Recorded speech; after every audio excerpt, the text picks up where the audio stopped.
원장님께서 지금까지 명상을 지도해 오시면서 기억에 남는 사례가 있으면. 공황장애에 대해서. 네. 사실은 한 10년 전에는 우울증에 사람들이 되게 많았거든요. 우울증. 네. 네.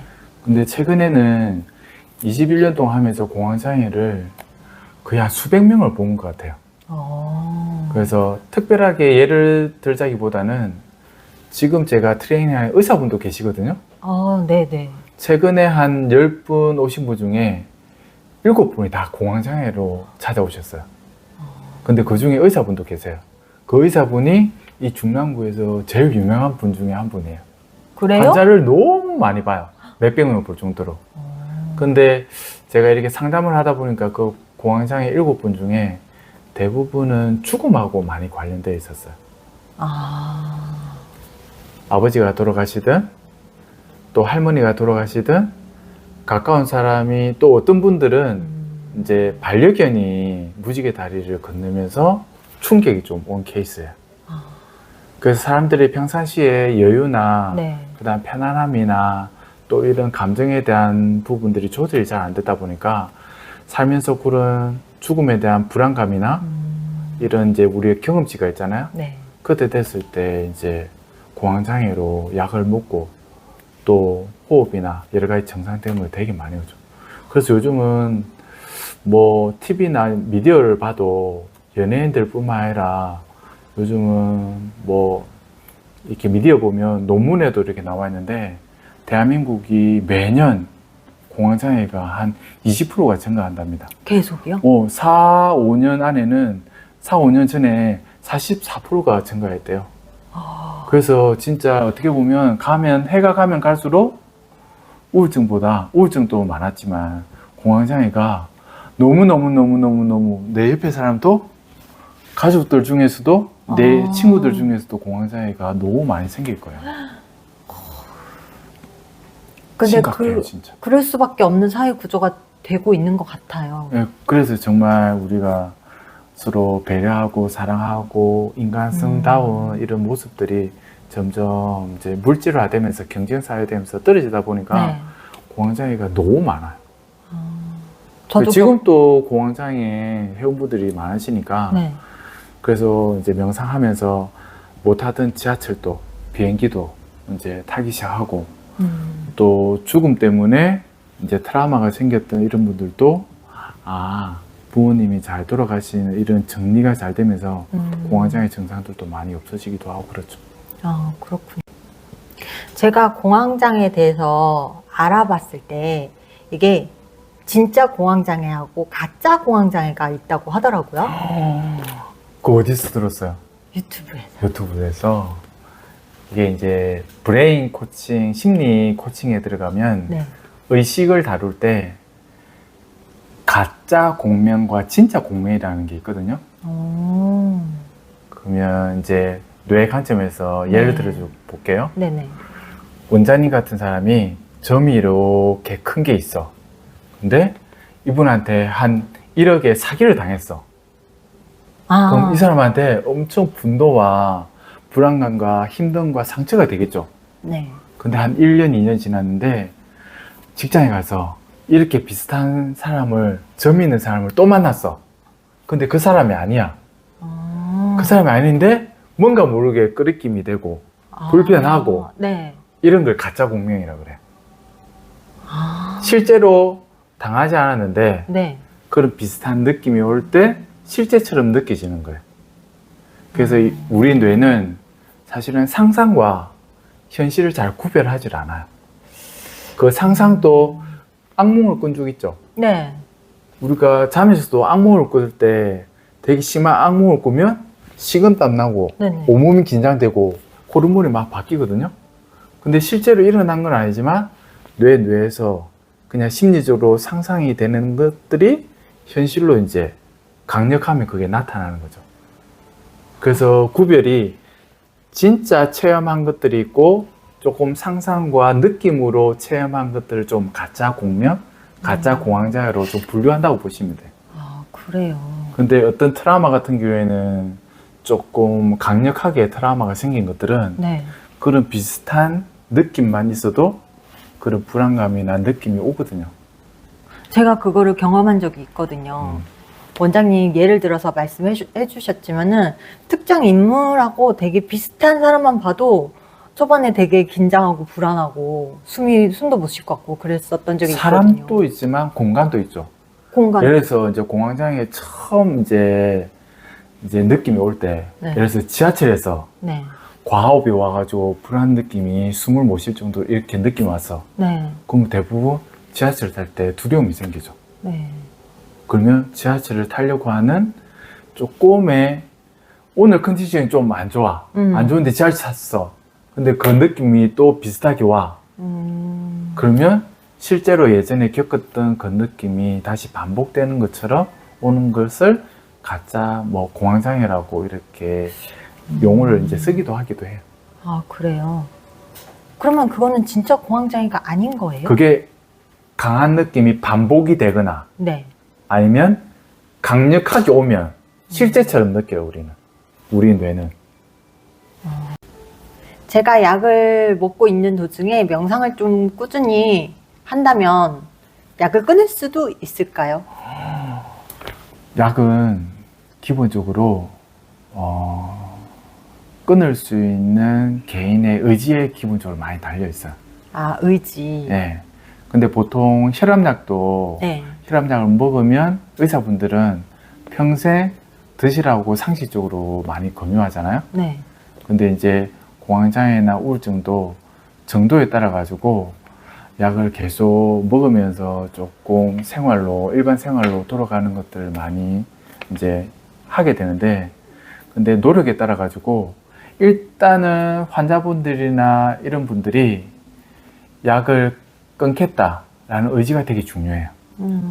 그래야 신체 운동이나 그 다음에 명상이나 여러 가지 각자의 개인의 노력에 따라 가지고 약을 빨리 끊을 수도 있죠. 아, 그리고 당연히 명상뿐만 아니라 어떤 게 한 가지라도 힐링되는 부분이 한 가지라도 있으면 꾸준히 하다 보면 자연스럽게 약을 좀 끊게 되겠죠. 자기가 좋아하는 거. 회사 다니면서 공황장애를 겪게 됐으니까 또 아까 말씀하셨다시피 가족 중에 누가 돌아가시거나 하는 것도 저도 친아빠가 돌아가셔가지고 그 이후에 이제 일이 이것저것 겹치면서 이게 공황장애가 왔던 것 같아서 확실히 그게 컸던 것 같아요. 원장님께서 저에게 만약 명상을 추천하신다 하면 어떤 명상을 추천하시나요? 이제 기본적으로는 좀 전에 이야기했던 육체, 그 다음에 마음 명상, 뇌 명상 세 가지를 복합적으로 사실은 다 해야 돼요. 네. 근데 제가 수연의 작가님을 조금 전에 상담을 조금 했잖아요. 네네. 근데 제가 이제 바라보는 조금 힐링하고 치유를 조금 해드려야 되는 부분들은 제 기준에서는 네. 수연님이 사람들과의 관계에서 상처나 힘듦을 조금 많이 받은 느낌이 좀 들거든요. 네. 그리고 우리는 대부분 경제적이든 그 다음에 가치관이든 기준에 대한 부분이 내 마음대로 잘 되지 않을 때 이런 불안감이나 안정성이 떨어지면서 이렇게 공황장애 쪽으로 되게 많이 오거든요. 네. 그래서 어떻게 보면 신체는 기초로 해야 되지만 네.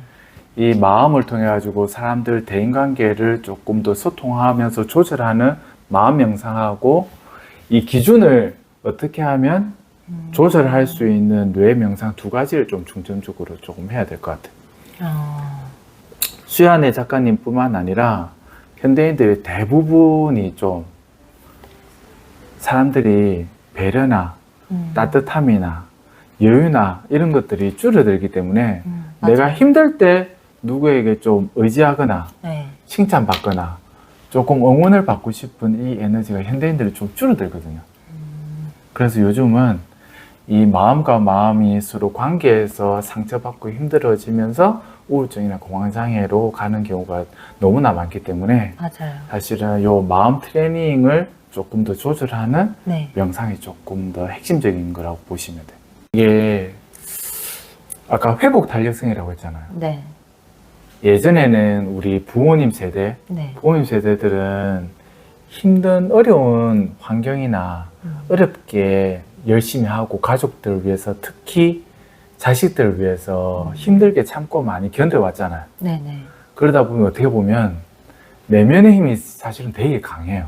아, 힘든 시련이나 역경을 이겨내는 힘이 강해요. 거의 한 요즘 세대, MZ 세대들 이런 분들부터는 네. 사실은 부모님의 혜택을 많이 받고 자라가지고 그쵸, 받았죠. 내면의 힘이 조금 약해요. 그래서 어떻게 보면 아까 아프다고 했잖아. 누구나 힘든 일을 겪으면 아프긴 해요. 네. 아플 수도 있고 우리 신체 리듬이 이렇게 높낮이가 있잖아. 네. 컨디션 좋을 때도 있고 많이 떨어질 때도 있는데 보통 이렇게 떨어질 때도 사람마다 다 회복 능력을 가지고 있기 때문에 아프다가 또 다시 올라오거든요. 네네. 근데 내면의 회복 탄력성이 약해지면 시련이라는 거, 힘듦이라는 것을 이런 것들을 잘 훈련되지 않았은 사람들한테는 이 이겨내는 힘이 약하다 보니까 더 질환으로 빨리 가죠. 공황장애나 우울증으로. 그리고 특히 더 심해지면 이제 스스로 자책감이나 네. 죄의식으로 가다 보면 이제 자살로도 가는 경우 너무 많죠. 원장님은 사실은 20년 동안 네. 뇌 트레이닝, 마음 트레이닝을 매년, 매달, 매주 이렇게 해왔는데 대한민국이 어떻게 보면 선진 국가로 네. 넘어가잖아요. 네네. K-팝이든 K-문화든 뭐 전 세계를 휩쓸고 있지만 네. 어떻게 보면 이혼율, 자살률, 청소년 문제, 그 다음에 이런 여러 가지 사회적인 문제들은 전 세계에서 거의 탑을 달리거든요. 맞아요. 공황장애도 마찬가지. 그래서 공황장애도 전 세계에 비해서 거의 증가율은 탑이라고 봐야 돼요. 그래서 우리 수연의 작가님께서 공황장애가 빨리 회복되면서 네. 정상적인 직업도 가지고 네. 그러면서 왕성한 활동을 할 수 있는 것을 항상 기대하죠. 감사드립니다. 마지막으로 주변에 공황장애나 우울증을 겪고 계시는 분들에게 당부 말씀이나 하고 싶은 말씀이 있으신지. 뭐 주변이라기보다 주변이 여기 있잖아요. 우리 수연의 작가님한테도 뭐 대변해서 네. 뭐 가까운 우리 가족뿐만 아니라 많은 사람들이 사실은 이런 질병들이 누구나 오지 않을 수 없는 질병들처럼 네. 다 가까이 올 수 있거든요. 네네. 근데 이제 질병이 오면 첫 번째는 내가 이 정도라는 것을 정확한 진단이 좀 필요해요.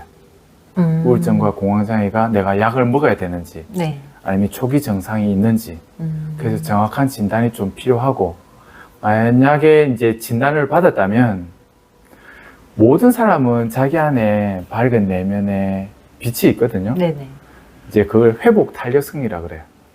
자기가 스스로 노력하면 다 치유가 힐링이 가능하다는 것을 사실은 잊지 않아야 되는 게 가장 중요한 포인트 중에. 그리고 어떠한 노력을 하든 네. 자신의 의지를 통해 가지고 좋아지는 노력에 집중해야 되는데 네. 대부분 이제 우울증 공황장애가 있는 사람들은 내 우울증과 공황장애 힘듦에 그게 반복적으로 좀 자꾸 일어나거든요. 그러면 거기에 자꾸 빠져요. 우울증에 자꾸 빠지고 네. 그리고 공황장애 불편함에 자꾸 빠지다 보면 자기 스스로 자꾸 회복 탄력성을 키우는 게 아니고 자꾸 떨어뜨리는데 시간을 많이 보내거나 그리고 조금씩 의지를 자꾸 놓는 경우가 되게 많이 생겨요. 그래서 병원도 조금 필요하면 빨리 가서 진단을 받아야 되고 네. 그리고 저는 명상으로서 명상을 제 1순위로 추천하지만 사실은 꼭 명상이 아니어도 네. 뭐 여행을 간다든지 책을 본다든지 뭐 커피를 마신다든지 네. 좋은 친구를 만나든지 좋은 음식을 먹는다든지 수많은 거리를 통해 가지고 자기가 좋아하는 게 뭐였지? 이제 기억을 더듬어 보면 아 예전에 내가 좀 편안하고 행복하게 했던 것들이 무엇인지 내가 조금 더 기분 좋게 하는 사람이 누구였는지 아, 조금 네. 찾아보면 사실은 또 답이 조금씩 보이거든요. 그래서 사실은 공황장애나 우울증 있는 사람은 빨리 저를 좀 찾아왔으면 좋겠어요. 빨리. 사실은 이게 왜 중요하냐면 아까 제가 약 먹는 기간이 1년이라고 봤잖아요. 네. 연예인들도 그렇지만 이걸 참고 견디다 보면 1년, 2년, 3년, 5년 이렇게 자꾸 내버려 두는 것 많아가지고 더 심해지는 경우가 되게 많거든요. 네. 그러다가 진짜 이제는 조절이 안 될 정도로 누가 잡아줘도 코칭해줘도 쉽지 않을 정도로 되는 경우가 되게 많아요. 그래서 진짜 조금 회복 탄력성이 그래도 조금 기초가 남아있을 때 네. 그때 빨리 치유 방법을 선택하셔야 회복력이 좋아진다. 그래서 지금 어떻게 보면 시작이 반이라고 네. 내가 무엇인가로부터 누구로부터 접했다면 빨리 명상을 시작하시는 게 좋죠. 들으셨죠? 빨리 찾아오셔야 됩니다.